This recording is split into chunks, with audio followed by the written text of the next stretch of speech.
Thank you, Jamie. Okay, next we're going to have Rachael Rose Lucky from the Rampart Village Neighborhood Council, President of the Rampart Village Neighborhood Council. Thanks so much for coming, Rachael.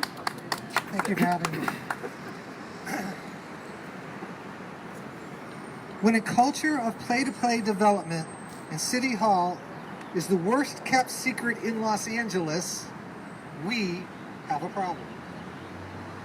When the chair of the City Council's Planning and Land Use Management Committee gets raided by the FBI in an investigation involving this worst kept secret, we have a problem. When 9 out of 10 housing units built in the city are market rate or luxury, when in fact we need a 50-50 ratio to even keep up with the current demand for low income and workforce housing, we have a problem.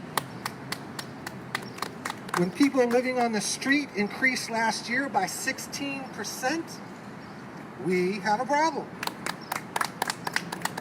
When a single mother of two working 2 jobs can't find an affordable place to live, as reported in the LA Times, what do we have? We have a problem.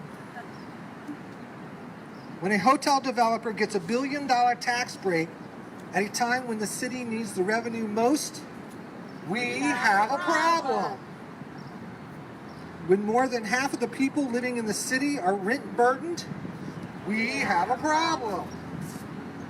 When thousands and thousands of low-income and workforce families are displaced out of Hollywood and Mitch O'Farrell's district as a result of predatory developers' hostile takeover of our city, we have a problem. When the city is planning to use Measure HHH funds in market rate buildings instead of building developments that are 100% low-income housing, we have a problem. A huge problem. When a temporary supportive housing shelter is built on Schrader in Hollywood, only has enough beds for a few dozen people at a cost of over $1 million, we have a problem. When I watch the RSO building next to me go from predominantly Latinx to mostly all white in a matter of a few weeks, we have a problem. When high-profile luxury towers like the Harridge's Crossroads in CD13 gets green-lighted without seemingly a second thought, we have a problem. When a status quo culture stands in the way of real out-of-the-box solutions and the actual hard work it will take to address the problems, we have a problem. Councilman Cedillo, you honestly don't see that there is a problem? He's the problem. Yeah, he's the problem. Well, I do, and so do a whole lot of other folks out here.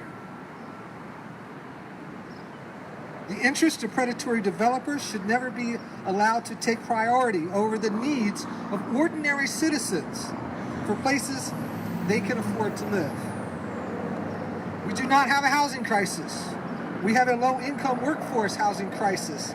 And in my mind, the city policies in place are completely inadequate to address the fundamental problem. All we hear are excuses, and we are not listening to them anymore. City Hall is broken, and one of the best ways to even begin to fix it is to pass the motion on developer contribution restrictions.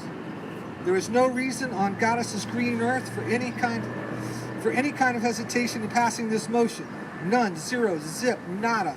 Unless, of course, maybe some in City Hall still want to keep getting rich while poor people die in the streets. Y'all have 2 choices, up or down. Developer money out of city politics or not. Real simple, right? We'll know after that vote who we should be voting in and out of office in 2020 and 2022. Way to go. Thank you. Thank you, Rachael.